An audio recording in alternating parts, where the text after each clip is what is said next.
اسرائیل اور لبنان کے درمیان تنازعات کی بنیادی وجوہات کیا ہیں؟ حزب اللہ کی کیا حیثیت ہے اور وہ اسرائیل لبنان جنگ میں کیسے شامل ہے؟ آئیے اسرائیل اور لبنان جنگ پر تفصیل سے روشنی ڈالتے ہیں۔ نیشنل ویو کے ساتھ میں ہوں آپ کا ہوسٹ محمد ریحان۔ ناظرین اکرام، اسرائیل اور لبنان کے درمیان جنگ ایک طویل اور پیچیدہ تنازعہ ہے جو مختلف ادوار میں شدت اختیار کرتا رہا ہے۔ اس جنگ کی جڑیں 1948 میں اسرائیل کے قیام کے وقت سے موجود ہیں، جب فلسطینیوں کی بڑی تعداد کو اپنے گھروں سے بے دخل کیا گیا اور اسرائیل کے ساتھ عرب ممالک کے تعلقات کشیدہ ہو گئے۔ لبنان جو جغرافیائی اور ثقافتی طور پر اس خطے کا اہم حصہ ہے، ہمیشہ سے اس تنازع میں اہم کردار ادا کرتا آیا ہے۔ لبنان کے اندر فلسطینی مہاجرین کی بڑی تعداد موجود ہے۔ حزب اللہ جیسے مزاحمتی گروپوں کی موجودگی نے لبنان کو اسرائیل کے ساتھ براہ راست تصادم میں دھکیل دیا ہے۔ ناظرین اکرام، اس جنگ کی ایک اہم وجہ 1982 میں اسرائیل کی طرف سے لبنان پر حملہ تھا، جس کا مقصد فلسطینی لبریشن آرگنائزیشن کو کمزور کرنا تھا، جو اس وقت لبنان میں فعال تھی۔ یہ حملہ ایک طویل اور خونی جنگ کا پیش خیمہ ثابت ہوا، جس نے لبنان کو داخلی طور پر بھی تباہ کیا۔ اسرائیلی فوج نے بیروت تک پیش قدمی کی اور کئی سالوں تک جنوبی لبنان کے علاقوں پر قبضہ برقرار رکھا۔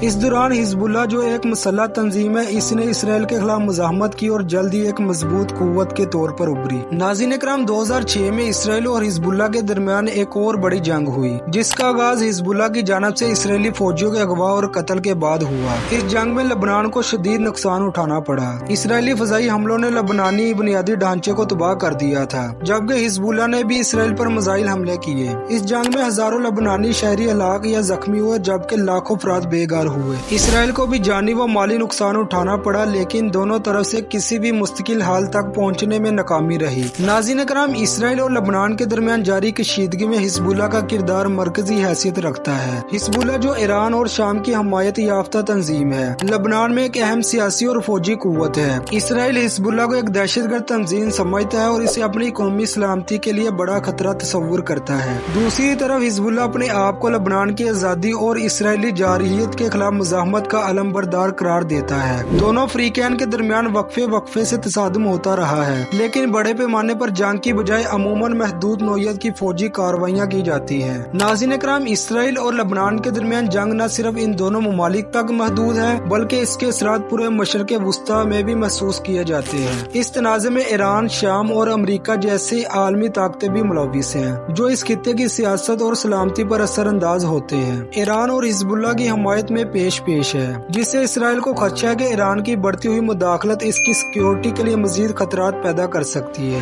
ناظرین اکرام، لبنان میں موجود سیاسی عدم استحکام، اقتصادی بحران اور فرقہ واریت نے اس تنازع کو مزید پیچیدہ بنا دیا ہے۔ ملک کے اندر حزب اللہ کا اثر و رسوخ بڑھتا جا رہا ہے، جبکہ دوسری طرف اسرائیل خطے میں اپنے مفادات کی حفاظت کے لیے ہر ممکن اقدامات کر رہا ہے۔ اسرائیل اور لبنان کے درمیان جنگ کا مستقبل غیر یقینی ہے، کیونکہ دونوں فریقین کے درمیان کوئی واضح امن معاہدہ موجود نہیں ہے اور حالات کسی بھی وقت دوبارہ جنگ کی صورت اختیار کر سکتے ہیں۔ ناظرین اکرام، اسرائیل اور لبنان کے درمیان جنگ کی پیچیدگی کو سمجھنے کے لیے طریق، سیاست اور علاقائی طاقتوں کی مداخلت کو مد نظر رکھنا ضروری ہے۔ یہ تنازع ایک طویل المدتی مسئلہ ہے، جس کا حل صرف اس صورت میں ممکن ہوگا جب تمام فریقین اپنے سیاسی، مذہبی اور قومی مفادات کو مد نظر رکھتے ہوئے مذاکرات کی میز پر آئیں اور ایک مستقل امن معاہدے پر متفق ہوں گے۔ آپ کی اس بارے میں کیا رائے ہے؟ کمنٹس میں ضرور بتائیں۔ ویڈیو اچھی لگی ہے تو شیئر کریں اور چینل کو سبسکرائب کریں۔ شکریہ۔